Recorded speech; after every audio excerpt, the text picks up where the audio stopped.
네, 안녕하세요. 신바람 국어교실의 신바람입니다. 자, 오늘 배울 교재는요, 특별히 중학교 1학년 학생들을 위해서 제작한 중학교 국어 용어 정리를 배워보는 시간을 갖도록 하겠습니다. 중학교 국어, 먼저 처음 만날 텐데요. 용어가 굉장히 중요합니다. 용어를 잘 정리해두지 않으면 문제가 나에게 무엇을 원하는지를 파악할 수 없게 되고, 그렇게 되면 문제 자체를 이해하지 못하고 문제에 접근하게 되는 거죠. 그렇게 문제에 접근하게 되면 100% 틀릴 수밖에 없죠. 그래서 지금 이 박스 안에 써 놓은 것처럼 가장 기초가 되는 용어들을 한번 정리해 보려고 합니다. 기초가 되는 용어들을 정리하려고 합니다. 용어에 대한 개념이 정리되지 않은 상태에서 문제 자체를 이해하지 못하는 경우가 생기기 때문에 아주 차근차근 기초 용어에 대한 이해, 이 기초 용어에 대한 이해를 여러분들 꼭 하고 넘어갈 수 있기를 바랍니다. 자, 그럼 이제 본격적으로 수업을 시작하도록 하겠습니다. 여러분들 손에는 오른손에는 삼색 볼펜, 왼손에는 형광펜을 들고요. 중요한 부분 선생님이 필기해 드리는 대로 따라서 공부해 주시면 좋겠습니다. 먼저 기초 용어부터 한번 배워보도록 하겠습니다. 우리 초등학생 때 배웠던 단어들은요, 대부분 이제 순우리말이죠. 그것이 이제 중학교로 올라오면서 중등과정 국어를 배우기 시작하면서 이제 한자어를 배우게 됩니다. 이제 그 한자어와 초등학생 때 배웠던 순우리말이 그 가리키는 대상은 똑같은데 그것을 표현하는 그 용어들이 다르기 때문에 혼란이 있을 수 있어요. 그렇기 때문에 그 용어들을 잘 정리해 두셔야 여러분들이 장차 이제 계속 학년이 올라가고 고등학교 올라가서 이제 수능이라는 걸 볼 때에도 여러분들이 어렵지 않게 접근할 수 있으리라 생각이 듭니다. 그래서 여러분들 이 기초 용어가 왜 중요하냐면 여러분들 축구 선수들 시즌이 들어가기 전에 몸을 만든다라고 하잖아요. 그게 뭐냐면 기초 체력을 만드는 거죠. 아무리 훌륭한 전술이 있다 하더라도 그것을 뒷받침해 줄 수 있는 기초 체력이 없으면 실제로 경기장에 들어서 제대로 뛸 수가 없습니다. 마찬가지로 여러분들이 문제를 잘 풀고 시험에서 좋은 성적을 받기 위해서는 이 기초 용어들을 잘 정리해 두셔야 문제 푸는 속도도 빨라지고 시간 절약도 되면서 여러분들이 더 검토하고 문제를 확인할 수 있는 그 시간 확보가 굉장히 쉬워지는 거죠. 그렇기 때문에 기초 용어를 잘 정리해 두시길 바랍니다. 자, 오늘은 실질적인 수업 첫 시간이니까요.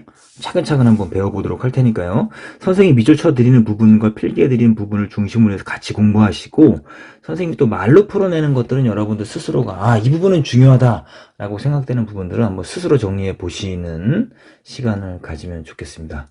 그럼 시작해 보도록 하겠습니다. 기초용어입니다. 먼저 소재라는 말 한번 배워보도록 할게요. 이 글을 쓰기 위해 재료가 되는 것, 여러분들 초등학생 때는 글감이다라고 배웠는데요. 결국 글의 재료를 말하는 겁니다. 이 글의 재료, 글의 재료 중에서도 이 제재가요 있는데 이 제재는 중심 소재, 글의 소재 중에서도 가장 중심이 되는 소재다. 좀 더 쉽게 말씀을 드리자면 이것은 뭐냐면 다시 말해서 주제와 밀접한 관련을 갖고 있는 소재예요. 여러분들 라면을 끓일 때에는 라면도 있고 계란도 있고 스프도 있고 그리고 파도 넣을 수도 있고 기호에 따라서는 뭐 치즈도 넣을 수도 있고 그죠? 떡라면은 떡을 넣을 수도 있고 뭐 여러 가지 넣을 수도 있지만 라면에서 가장 중요한 것은 뭐냐면 뭐니 해도 라면이 가장 중요하죠.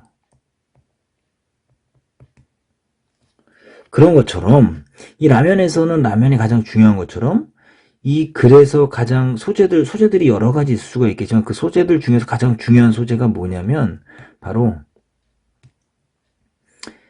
제재입니다. 그러니까 다시 말하면 이것은 주제와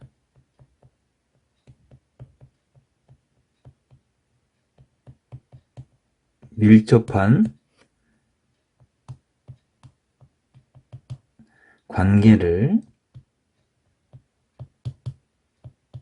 가진 소재다라고 말씀드릴 수 있어요. 그러니까 이것을 좀 더 줄이면 우리가 뭐라 그러냐면 여러분들 들어본 적 있을 거예요. 화제. 다시 말하면 그래서 이야기되는 대상이다라고 말씀드릴 수가 있습니다. 한번 예문을 보도록 하죠. 내가 학교에 돌아올 때 엄마는 항상 밝은 미소를 띠며 문을 열어주신다.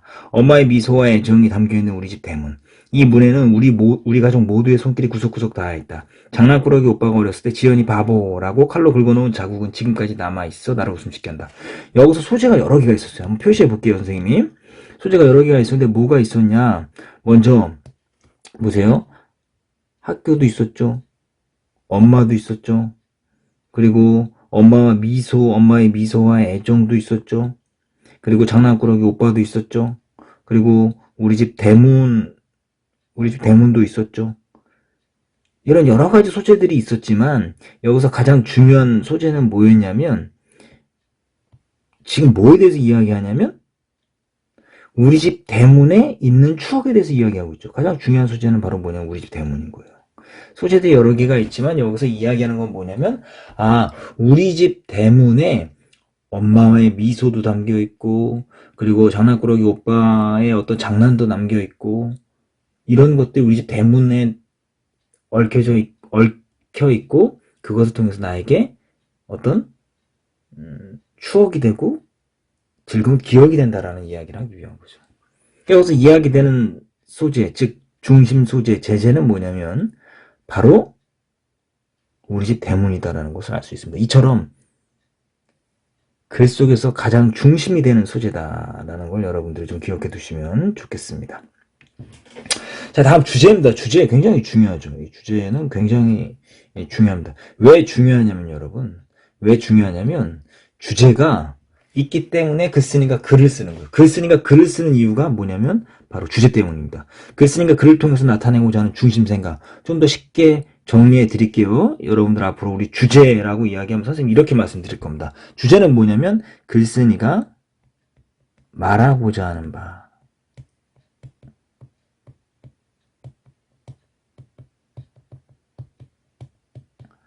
글쓴이가요, 독자에게 말하고 싶은 게 있는 거예요. 그것을 표현한 게 바로 그 주제입니다. 그러니까 글쓴이가 말하고 싶은 걸 운율을 담아서 표현하면 그게 시가 되는 거고, 글쓴이가 말하고 싶은 걸 인물과 사건과 배경을 통해서 말하면 그게 소설이 되는 거죠. 그래서 여러분들 한번 예문 한번 보도록 할게요. 우리나라 민속 무용은 소박한 감정 생활이 그대로 드러나며 때와 장소에 따라 그 동작과 형태가 다양하게 변화된다. 우리나라 민속 무용은 우리 민족의 소중한 재산이므로 더욱 관심을 가지고 계승 발전시켜야 한다. 여러분들 중심 소재는 반복됐죠. 대문에 엄마의 미소가 담겨있고 대문에 오빠의 장난이 있었고 뭐 이런 게 아까 위에 예문에서 배웠었잖아요. 그러니까 그런 것처럼 이 주제도요. 결국 중심 소재를 가지고 찾으면 되는데 지금 중심 소재가 뭐냐면 우리나라 민속무용이에요. 그렇죠? 우리나라 민속무용. 2번 나왔죠? 이거 나오는 거 보니까 지금 어디에 나와요? 앞에 나와요? 뒤에 나와요? 앞에 나오죠. 주로 어떤 위치에 나오냐면 중심 소재, 화제는 바로 주어에서 나와요. 그리고 그 주어를 가지고 뭐라 그러냐면 서술하죠. 민속무용은 어떻다? 때와 장소에 따라 그 동작과 형태가 다양하게 변화됐다. 또 민속무용은 어떻다? 소중한 재산이기 때문에 더 관심을 가지고 계승 발전시켜야 한다. 민속무용이 굉장히 중요하기 때문에 계승 발전시키자라고 뭐 할 수 있어요? 다이어트 시킬 수 있죠. 그래요. 그래서 주제를 보면 우리나라 민속무용을 뭐 하자? 계승 발전시키자라는 게 주제예요. 이게 바로 글쓴이가 말하고자 하는 바죠. 이렇게 소재, 제재, 그리고 주제에 대해서 배워봤습니다. 자, 이번에는 글의 종류, 갈래라는 거죠. 글의 종류. 글의 종류는 시, 소설, 수필, 시곡, 설명문, 논설문 이런 것들이 있는데요. 이것을 이제 크게 4가지로 이제 나눠서 한번 공부해 보도록 할게요. 글의 종류를 한번 4가지 나눠볼게요. 이제 문학과 비문학이 있는데요. 문학을요. 우리 이제 문학 많이 배우게 될 거니까요. 문학을 크게 4가지로 한번 나눠볼게요. 그래, 종류를 설명해 드리기 위해서 말씀드리는 거예요. 문학을 4가지로 나누는데, 서정, 문학, 그리고 서사, 문학, 그리고 극문학, 그리고 교술문학 이렇게 나눌 수가 있습니다. 서정이라는 건 이 서정이란 말 자체가 뭐를 말하는 거냐면요. 개인의 감정이다라는 거거든요. 서정이요. 개인의 감정. 그래서 쉽게 말하면 개인의 감정을 노래로 표현한 거, 시를 말하는 거고요. 서사, 문학은 소설을 말하는 거고, 극은 시곡을 말하는 거고요. 교술문학은 수필을 말하는 거죠. 이 소설하고 시곡의 차이는 이 서술자, 작품 속에서 말하는 사람이 있냐 없냐에 따라서 나눠집니다. 이런 거 이제 좀 더 작품을 배우면서 자세히 배우도록 하고요. 일단 이렇게 나누는 것이 글의 종류다라는 것을 여러분들이 알아두시면 좋을 것 같습니다. 그리고 이제 구성, 짜임이다라는 거, 짜임. 짜임 이거 중요하죠. 글을 쓸 때 글의 주제가 효과적으로 드러날 수 있도록 주제를 효과적으로 드러내기 위해서 짜임을 잘 짜야 되는 거예요. 그래서 여러 개의 문단이나 사건을 긴밀하게 배열하는 것. 3단 구성, 처음, 중간, 끝. 주로 뭐 설명문, 수필, 논설문. 중요해요. 왜 그러냐면 여러분들 보세요. 설명문을 가지고 이제 예를 좀 한번 들어볼게요. 설명문을 가지고 예를 들어볼게요. 설명문이 처음, 중간, 끝 이렇게 3단 구성으로 되어 있거든요. 이 처음 부분에서 뭐 하냐면 설명문의 처음 부분에서는 설명할 대상을요 소개를 합니다. 설명할 대상을 소개를 한 다음에 중간 부분에서는 뭘 하냐면 중간 부분에는 이 설명 대상을 본격적으로 뭐 하냐면 설명해요. 여러 가지 설명 방법을 써서. 그리고 끝부분에서 뭐 하냐면은 요약하고 정리해줘요. 이런 구성을 갖고 있으니까 여러분들 이런 구성을 잘 알아두시면 이 글을 분석하고 이해하는데 더 크게 사용할 수 있겠죠. 아주 굉장히 효과적이겠죠. 그러니까 이 짜임이 굉장히 중요한 거예요. 소설 같은 경우는 발단 전개, 위기절정, 결말 이런 것들 발단 부분에서는 소설에서 발단 부분에서는 어떻게 합니까? 인물을 소개하고 배경을 소개하고 전개 부분에서는 사건의 실마리를 제공하고 위기 부분에서는 슬슬 갈등이 시작되고 절정 부분에서는 갈등이 최고조가 되고 결말 부분에서는 갈등이 해소되는 이런 단계를 거치면서 글이 좀 더 짜임새 있고 그리고 주제가 효과적으로 드러난다면 뭐냐면 아까 주제는 뭐라 그랬죠? 작가가 하고 싶은 말이다라고 했었잖아요. 그 작가가 하고 싶은 말을 보다 선명하고 명확하게 독자에게 읽는 이에게 전달할 수 있다라는 겁니다. 이렇게 구성 마무리됐고요. 자, 음절 보도록 할게요. 이 부분 중요합니다. 음절, 단어, 어절, 문장, 문단 이런 것들 여러분들 좀 잘 기억해 두실 필요가 있어요. 왜냐하면 여러분들 문제를 이제 풀다 보면 몇 음절로 쓰세요, 몇 어절로 쓰세요 이런 조건을 이제 서술형, 논술형에서 나오는 경우가 있거든요. 그래서 음절이 뭔지부터 한번 배워보도록 하겠습니다. 음절은 말을 할 때 발음의 단위가 되는 각각의 소리 덩어리. 좀 더 쉽게 말씀드리면 발음했을 때의 글자 수예요. 예를 들면 눈물, 눈물은 발음도 눈물이라고 하죠. 이거 몇 음절이에요? 2음절이다 라고 말할 수 있죠. 아시겠죠? 음절은 글자 수다라고 생각해 두시면 여러분들 틀림없습니다. 자, 단어는 뜻을 나타내면서 자립하여 쓰일 수 있는 가장 작은 단위. 단어다라는 것은 뭐냐면 일단 조건이 뭐냐면 자립할 수 있어야 돼요. 뜻을 가지고 있어야 돼요. 이 두 가지를 가지고 있어야 돼요. 나무라는 거 한번 보도록 하죠. 나무라는 말 자체가 우리가 알고 있는 이런 나무를, 그죠? 나무예요. 선생님 그림을 잘 못 그리지만 이거 나무 맞습니다. 나무라는 뜻을 갖고 있고 홀로 쓰일 수 있죠? 학교, 여러분들이 오고 싶어 하는 학교. 그죠? 이 학교도 뭡니까? 뜻을 갖고 있고 홀로 쓰일 수 있죠. 그래서 단어라는 것은 뭐냐면 뜻을 갖고 있으면서 자립할 수 있는 말의 가장 작은 단위다라는 거 기억해 두시면 좋을 것 같고요. 어절은 문장을 이루고 있는 도막도막의 마디, 일반적으로 띄어쓰기의 단위와 일치한다. 그냥 띄어쓰기다라고 생각하시면 돼요. 보세요.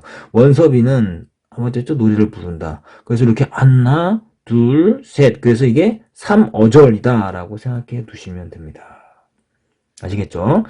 자, 음절하고요. 어절 좀 잘 기억해 두세요. 자, 문장, 단어들이 결합돼 하나의 완결된 생각을 나타내는 덩어리. 주로 이제 뭡니까? 여기 예를 보시면 광렬이는 가난을 조금도 부끄러워하지 않았다라는 부분에 보시면 여기 위점 있죠. 여러분들 마침표라고 했던 거. 정확한 이름은 온점인데요. 이 온점이 있는 것을 가지고 우리는 보통 하나의 문장이다라고 이야기를 합니다. 어렵지 않죠? 문장은 이렇게 하나의 완결된 생각을 나타내고, 그 다음에 문단은 뭐냐면 여러 개의 문장이 모여서 한 덩어리에 통일된 생각을 나타내는 글의 단위다 라고 여러분들이 생각해 두시면 좋을 것 같아요. 그러니까 문장들이 모여서 하나의 생각의 단위다 라고 생각해 놓으시면 되는데요. 보세요. 예를 볼게요. 오늘 아침에도 조기 한 마리를 사다 놓고 구울까 찌개를 끓일까 망설이는 아내의 처지가 참 안쓰러웠다. 한참 망설이던 아내는 내 눈치를 보면서 끝내 조기를 굽는다. 두 개의 문장으로 이루어진 하나의 문단이다라는 것, 여러분들이 기억해 두시면 좋겠습니다. 자, 그럼 다음 페이지 넘어가 보도록 하겠습니다. 이번부터는 이제 정말로 중요한 것들. 그래, 표현 방법. 표현 방법이 왜 중요하냐면 이것은 문학 작품을 분석하는 데 있어, 특히 시, 물론 소설에도 있습니다. 시에서 이런 표현 방법을 여러분들이 반드시 기억해 두지 않으면 작가가 하고자 하는 말, 이 하고자 하는 말을요, 여러분들이 절대 이해할 수가 없습니다. 그래서 오늘은 이 표현 방법이 들어가기 전에, 이 글의 표현 방법 들어가기 전에, 선생님 지금 이 표현 방법은 어디에 중요하다고 그랬어요? 시에 중요하다고 했습니다. 시를 분석하는 데 있어서 굉장히 중요한 거예요. 이 시를 분석하는 데 있어서 굉장히 중요한 거라, 이 시가 뭔지, 도대체 문학이 뭔지를 여러분들이 좀 기억을 해 두셔야 좋을 것 같습니다. 그래서 오늘은요, 나머지 시간, 첫 시간에 많이 하진 않을 겁니다. 나머지 시간에 여러분들 그 문학이 무엇냐라는 걸 좀 한번 배워보는 시간을 좀 갖도록 하겠습니다. 한번 문학이 뭔지를 한번 배워보도록 할게요. 선생님 좀 노트를 한번 펴볼게요.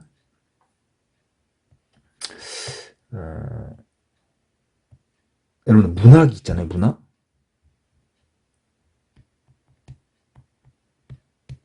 문학이 뭐냐면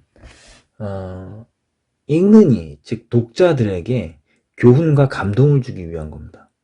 문학이 교훈과 감동을 주기 위한 것이기 때문에 이 비문학하고는요, 그러니까 문학이 아닌 모든 것들, 아까 시, 소설, 뭐 희곡, 수필, 시나리오, 뭐 이런 것들은 다 문학이지만 그런 것들을 제외한 모든 것들은 다 비문학이에요. 쉽게 말하자면은 이 비문학은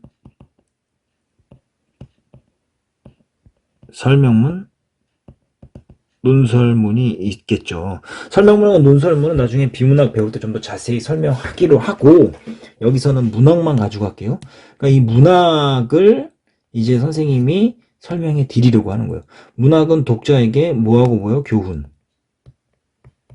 그리고 감동을 주기 위한 겁니다. 이 교훈과 감동을 통해서 글쓴이의 의도를 독자들이 파악하고 감동과 교훈을 받아서 자기 삶에 적용시켜서 이 세상을 좀 더 윤택하게 만들게 하기 위한 게 사실은 문학이에요.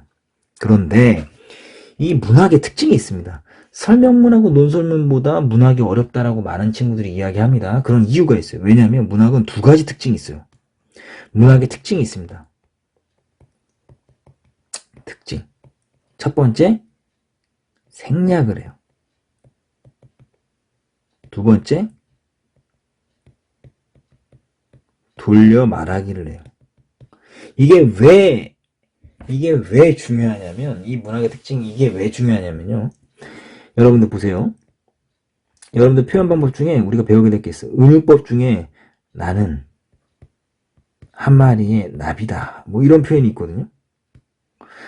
나를 나비다라고 표현하는데 왜 나비인지에 대해서는요, 말하지 않아요. 생략해요. 그렇기 때문에 왜 나를 나비다라고 이야기하는지 이 의도를 독자는 뭐 해야 됩니까? 이는 파악을 해야 돼요. 그리고 방금 본 것처럼 나는 나비다라고 뭐하고 있어요? 돌려 말해요. 직접 말하지 않아요. 쉽게 말하면 이 의도는 간단해요. 나는 지금 기분이 좋아. 그래서 나비처럼 헐헐 날고 싶어. 혹은 나는 지금 너무 현실이 슬프고 어려워. 그래서 나비처럼 날개를 달고 이 어려움을 헐헐 떠나고 싶어. 이렇게 말할 수 있는 거죠. 이 의도를 생략을 해놓는 거예요. 그러니까 이 독자가 뭐 해야 되는 거예요? 작품을 읽으면서 파악을 해야 되는 거예요. 작품 속에 있는. 그리고 나는 나비다라고 그냥 나는 즐겁다 혹은 나는 빨리 도망치고 싶다 이렇게 말하지 않고 돌려서 나는 나비다라고 표현하는 거죠. 그러기 때문에 이 문학에서 이 지금 표현하는 그 표현 방법이 왜 중요하냐면 이 표현 방법 좀 더 줄이면 표현법이라고 하는데 이 표현법을 통해서 생략을 하고 돌려 말함으로써 자신의 생각 글쓴이의 생각, 즉 주제를 뭐합니까? 작품 속에 숨겨요. 의도적으로 숨겨놔요. 그런 것을 독자에게 전달합니다. 그럼 독자는 이것을 받아서 뭐하냐면 그 의도를 파악을 하면서 읽어야 돼요. 그래서 똑똑한 독자, 분석적 독자라고 하는데요. 이 분석적 독자는 이 작가가 숨겨놓은 의도, 즉 주제를 잘 파악해내야 돼요. 근데 그런 것들을 이 표현법을 통해서 숨겨놓기 때문에 표현법에 대한 여러분들이 충분한 이해가 있어야 작품을 잘 분석할 수 있는 거죠. 그렇기 때문에 마치 그 보물상자를 비밀번호를 걸어서 독자에게 전달해 주는 게 이제 작가가 하는 거라면 작가가 이 작품이라는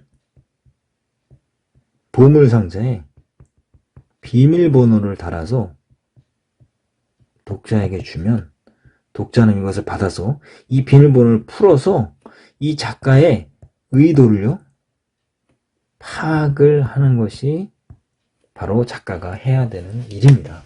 그렇기 때문에 여러분들 이 표현 방법이요 굉장히 중요해요. 이 표현법이 중요합니다. 그래서 우리가 이제 다음 시간에 배우게 될 건데요. 비유법, 강조법, 변화법 이 세 가지 표현법에 대해서 아주 여러분들 꼭 암기한다라는 생각으로 공부를 해 주시면 좋겠습니다. 그래서 오늘 여러분들 처음이에요.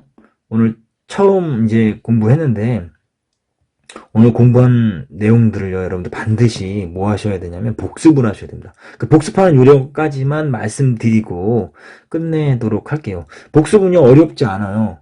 왜 어렵지 않냐면 오늘 공부한 거 이거 한 페이지밖에 안 됩니다. 실상은 여러분들 선생님하고 삼색 볼펜으로 쓰고 또 밑줄 치고 형광펜으로 밑줄 치고 했는데요. 이 내용들은요 그냥 읽으면 돼. 복습은 간단합니다. 복습은 절대 여러분들 복습할 때 10분 이상 넘기지 않아요. 국어는 10분 넘기지 않습니다.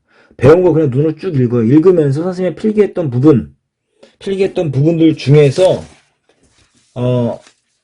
내가 이해가 되는 부분들은 잘 다시 한번 보고 넘어가면 돼요. 그냥 필기 위주로.